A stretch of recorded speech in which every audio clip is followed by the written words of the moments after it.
Hey, Jason from Bohemiabees. We're in the apiary today just to do a quick check on our bees, make sure that they have enough fondant patties to continue to progress through the winter. We still got a lot of time ahead of us. We still have several months ahead of us. We needed to make sure that they were fed in the fall. We did some of our winter prep. As you can see on some of the colonies behind us, they have the shims. We'll talk about that in a second. But some of our winter prep include making sure that they have a good sound wind block. You know, this particular cart of bees that we have, pollination cart that we have, these colonies are blocked by the northwest wind by the building behind me. We put up other wind blocks, if you've seen in other prior videos, with using fence lines or hay bales, whatever you can do to put that wind block out to help cut that fluctuation of temperature. I know we've talked about bees in the wintertime. There's a lot of good videos out there on the on YouTube about bees during the wintertime. What do they do? And we did a video, and I'll put a link in the description below to that talk a little bit more in detail about what do the bees do in the wintertime. But I want to talk a little bit about what our bees are doing now, right? So as we've grown in beekeeping, sometimes, you know, we make statements in our videos and we need to go back and clarify, right? So a lot of times we get the question as to, you know, bees, what do they do in the wintertime? Does cold hurt them? Does it kill them? Technically, no, cold would not kill a bee unless it's a frigid temperature. Remember, they're an exoskeleton and they're an open circulatory system. So they don't have a circulatory system like we do, right? So they go into a state of torpor, which is sort of like a rigor mortis, if you think of it like if you kind of freeze up and you can't move. So if you come over to some of these colonies where the bees were out and about moving, we can look and see a few bees down here on this colony that were out today when it was a little warmer, right? And we can see how they're just kind of frozen in time. Now, they're not dead. They're a little bit frozen, so to speak, but really they're in a state of torpor. And that's what that means. So the cold really doesn't kill them. It's the after effects of cold, such as a length of cold that they can't warm back up in, then eventually they will die. So, you know, naturally bees do come out on days when the temperatures get above 40 or 50 degrees to do some cleansing flights. And we see, you know, that happening, any last minute foraging for water and other resources. But if you come down to the colony and you look inside, you'll see really quick peek we can do in here. The colony is feasting on that pollen patty we have in there, right? So you see they're all clustered up around it in a ball and they're feasting on that. Now this is what we do to winter our colonies here on the eastern shore of Maryland. We put a shim and we put a pollen patty. It's really a fondant patty. It's really primarily sugar. It's the carbohydrates they need to keep the energy to allow them to continue to keep the warmth within that colony. That's the one piece of the puzzle that we get confused as beekeepers. We talk about, you know, cold doesn't kill bees, right?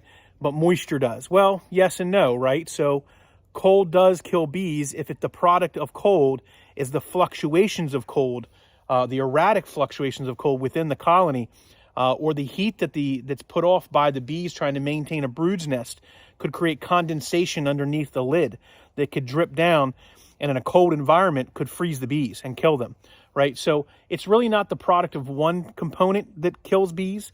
It's really the product of multiple things, not able to move in that state of torpor within the colony if the temperature is not warm enough in that colony for that cluster to move around the box to where the resources are at.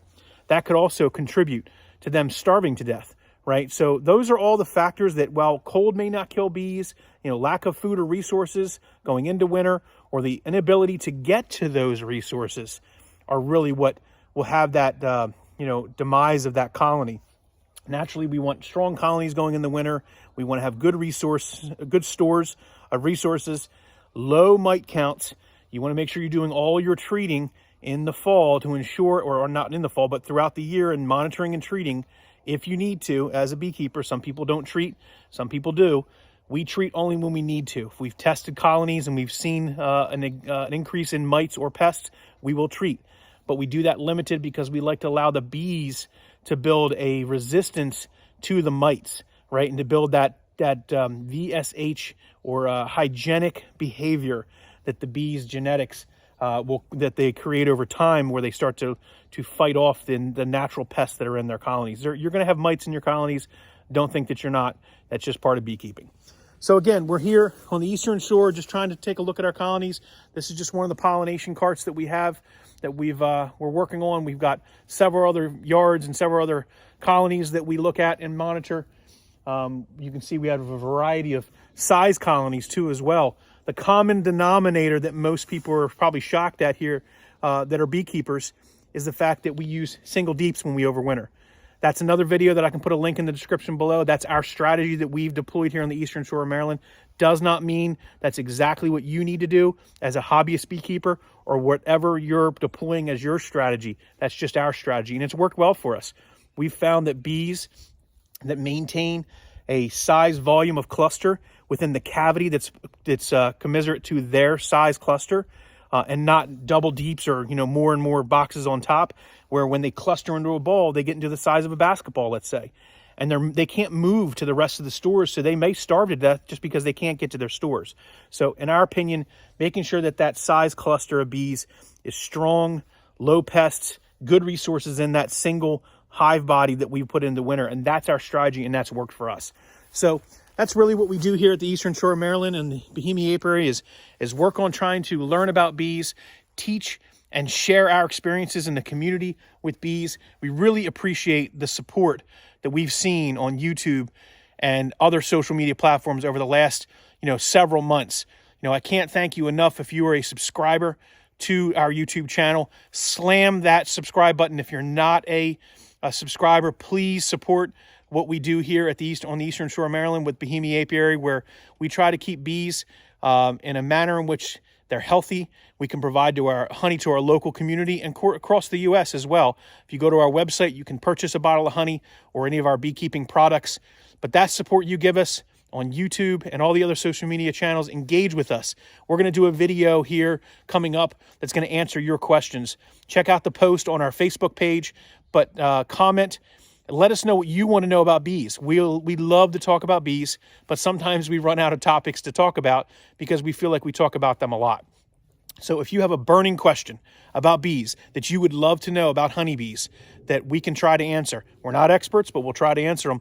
Please go to that post on our Facebook page, hit that with the question, and we'll put, maybe your question will be listed in another video, in an upcoming video that we do on YouTube. So thanks for the support, everyone. Happy Thanksgiving. And we're coming up on the Christmas season. We're not even halfway through the winter. So let's hope and pray that these bees make it. And that way we can have strong colonies coming out in the spring here on the Eastern Shore of Maryland, where, remember, here at Bohemia Apiary, beekeeping is definitely more than a hobby.